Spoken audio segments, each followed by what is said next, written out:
Book 3 Chapter 2 Episode 32. Slime Abnormality. The next day, I went to the store first thing in the morning to confirm there were no problems, then went to the abandoned mine. I got started on the waterproof cloth production, but then I was left with nothing to do again. I fell asleep yesterday while I was thinking about what to do today, so nothing came to mind. In my past world, I would have read a book or played a video game to pass the time, but now I needed something else. I received 45 strips of cloth today, the same as yesterday. My work was already over.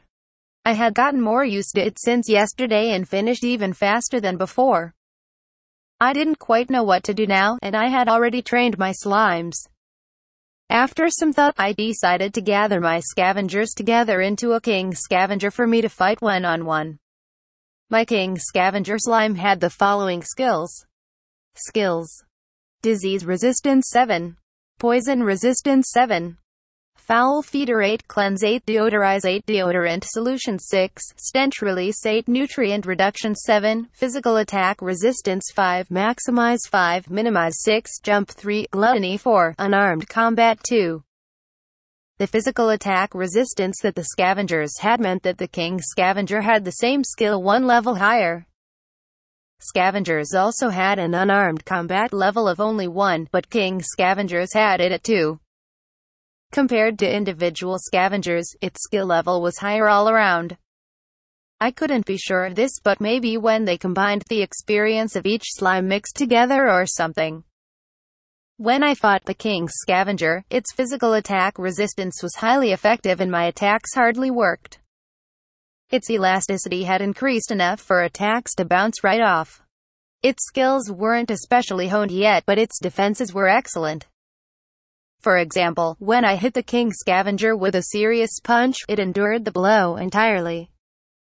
Of course, I avoided hitting the core just to be safe, but piercing through the slime took a lot of time and effort. But its downside was its low attack power. It could use maximize to grow and increase its mass to crush enemies, but lacked in muscle strength, if that was a thing that slimes had at all. I could just shake it off if I wanted to, and its strike attacks didn't pack a punch. This was to be expected, so I considered having it stretch its body into tentacles to use like whips to attack or ensnare opponents. It could use their momentum against them, take advantage of its own elasticity, and use its maximize ability to perform a sort of shoulder throw. I taught it these and a few other skills I came up with. The basic strategy I had it use was to protect itself from enemy attacks, then use the force of their strikes to throw them, and, once they fell on the ground, use maximize to crush them. This took a fair amount of time, but still not enough for the cloths to dry. They were nearly ready, so I figured I could take a walk with my slimes, and they'd be finished by the time I was done. I got my slimes together and was about to go outside, but then one of the slimes I made a contract with began to behave strangely. The effects of the taming contract gave me some grasp on this situation, but I didn't know what was happening. When I reached the slime in question, I found it was one that I captured for my metal slime evolution experiment. It was jiggling, but didn't seem ill. That could only mean one thing. Evolution, I shouted. I thought maybe I was getting ahead of myself, but it was the only answer I could come up with. I watched in silence until the slime went still, at which time I sensed a bit of magic energy that it seemed to be releasing. But it wasn't using magic. In fact, it seemed to absorb all the energy it released. For what purpose, I didn't know. Maybe it was required for evolution, or maybe it was doing it unconsciously. The magic energy entered and exited its body dozens of times, during which the slime steadily changed color. It ultimately turned silver, which I could only guess meant it had safely evolved. It seemed to be acting normal now. But metal slimes were supposed to be more of a dark gray color, while this slime was a bright silver. I used my monster appraisal skill. Iron slime. Skills. Harden 3. Physical attack resistance 2. Jump 1. Consume 3. Absorb 3. Split 2. It was called an iron slime. Its skill seemed the same as the metal slimes, but its hardened skill was one level higher. This happened because I fed it iron, I presumed. But metal slimes eat iron too, right? I asked myself. If they consume the same food, why did mine turn out this way? Iron is just one type of metal, so maybe metal slimes need more varieties. I took out some stone meant to be fed to metal slimes and appraised it. Stone, red clay, dirt and sediment found in a mine and consolidated with earth magic. Contains the following metals. Iron oxide, aluminum oxide. As I thought, red clay contained aluminum oxide. It reminded me of a part-time job I had in road construction, and a conversation I had with a coworker about this subject. Metal slimes don't just eat iron, but aluminum too. Maybe some other metals too, I said. I used alchemy to extract iron and aluminum from some bricks, then called my iron slime and metal slime over, splitting up the materials between the two of them. The iron slime only ate iron, but the metal slime ate both types of metal. I called the metal slime closer and petted it. So you'll eat anything that's metal? Seems like it. The iron slime's just made of metal, I'm sure, but what about you? Some combination of iron and aluminum or what? I asked the metal slime, but got no answer, of course. Well, at least I know how to evolve you now. That was the first time I saw a slime evolve. Every time prior to this, they evolved while I was asleep for some reason. If you feed slimes well enough, they tend to evolve within half a year, but you never know exactly when it will happen, and staying up every night to keep an eye on them wouldn't be easy. Now I knew that they spat up and sucked in magic energy while they evolved. It was fascinating, but I worried that I might be late to get home again if I thought about it for too long. That reminds me, I think I've figured out this appraisal spell a bit better, I said to redirect my thoughts. The non-elemental spell known as appraisal produced information similar to that of an internet search. When I used it out of curiosity before, all that popped up was a name.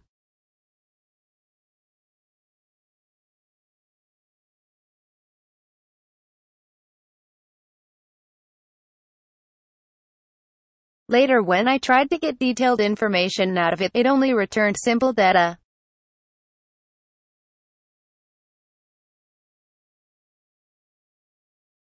But when I was cleaning the pit toilet the other day and used appraisal on the roof, it showed me the word disinfection. Using it on filth presented me with the word germs. It was probably based on the user's knowledge. So depending on how much you know, the information provided could be different. I tried it a few more times and learned that to check something in detail, you need to think about whatever details you want to know in a way that can be understood with your own knowledge if you want the best results. For example, I wondered about the weight of this red clay and the percentage of it that was composed of iron and aluminum. 503.9 grams stone, red clay, dirt and sediment found in a mine and consolidated with earth magic. Contains the following metals. Iron oxide, 4.2%, 21.1638 grams, aluminum oxide, 5.1%, 25.6989 grams. Now I got this much detail, likely because my thoughts were more detailed when I cast the spell. This seemed useful, though I didn't know to what extent. It was nice that I could get more detailed information, but I didn't especially need it at the moment. Maybe I could use it to sort the iron ingots I brought to Serge by weight next time. Or maybe I could ask Serge for some of the highest quality iron ingots in this world and create my own based off of them. It would be worth it if that meant the ingots I made didn't stand out anymore, but there didn't seem to be much use for appraisal for the time being. The way it worked so far was good enough anyway. As I waited for the waterproof cloths to dry, I practiced making 500 grams, 80% pure iron and aluminum ingots over and over. When the cloths dried, I gathered them together, returned to town, and delivered them to Sergey's store. After that, I received another 300 strips of cloth and went back to the inn, but it wasn't quite time for bed, so then I headed to my store. It was too late to accept any jobs at the guild, so I decided to check on my employees. When I got to the store, the same hordes of people were there. There might even have been more customers now. I used the employee entrance to enter the break room, but nobody was there. Maybe everyone had to work to keep up with all the business. I opened the door to the store area and found Fina, one of the trio of girls. "Boss, it's nice to see you," she said. "Nice to see you too." I noticed nobody was in the break room. Is everyone busy? There's not a lot of free time, but I wouldn't say we're that busy. At least we have plenty of employees. We figured out when we get the most customers, so everyone's doing their part to deal with the big rush. Everyone got used to the job while I was away. It looked like I didn't have much to worry about. But then I noticed something and gasped. "What's wrong?" Fina asked. "The cleaner slimes are ready to split." Cleaner slimes used this method of cleaning as a way of getting food as well. So all the sustenance they had been getting every day put them in a state where they could divide. "We're going to get more slimes that can clean. That'll improve our cleaning efficiency," I said. "Really? Wow. Thank the slimes for a job well done. I'll be over here for a while, but don't mind me."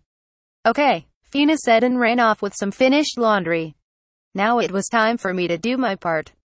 I made a contract with the new slimes, now having a total of 54 cleaner slimes. Cleaner slimes didn't divide that often, but a whole 10 of them multiplied twice. It must have been because of the job they were doing. Also, when I had the cleaner slimes divide, their increased numbers helped them work that much faster. Their work rate had more than doubled. There was no way I could let this efficiency go to waste. "Oh, perfect timing, Fina. You too, Carm," I said when they came to get laundry. I summed up the situation for them and suggested that they go help take orders from customers. I had previously told everyone taking orders from customers to also take and return their laundry, but with the additional manpower we now had, I also suggested we divide up the work between us. "I'll carry the laundry around, you two return it to the customers. To increase efficiency, I assume? Let's try it." With that, the two of them went out front. I gathered up the finished laundry and brought it out as well. "Next customer. This way, please. Customer number 18. How does it look? Oh my, it's so clean. And it was all affordable too. Very nice. Thank you. Please come again." Next customer number 8. A few minutes after we divided up our work, the flow of customers had become noticeably faster. Maybe the slimes were hungry after they had just split up. It felt like they were working more vigorously than before. There were times that we almost ran out of numbered signs for the customers. And we had more people waiting for their laundry to be returned too, but a temporary return to the way we took orders from customers before solved that. The increased number of cleaner slimes and service windows raised the speed at which we could process orders and serve the customers. Eventually we got through peak business hours and reached closing time in one piece.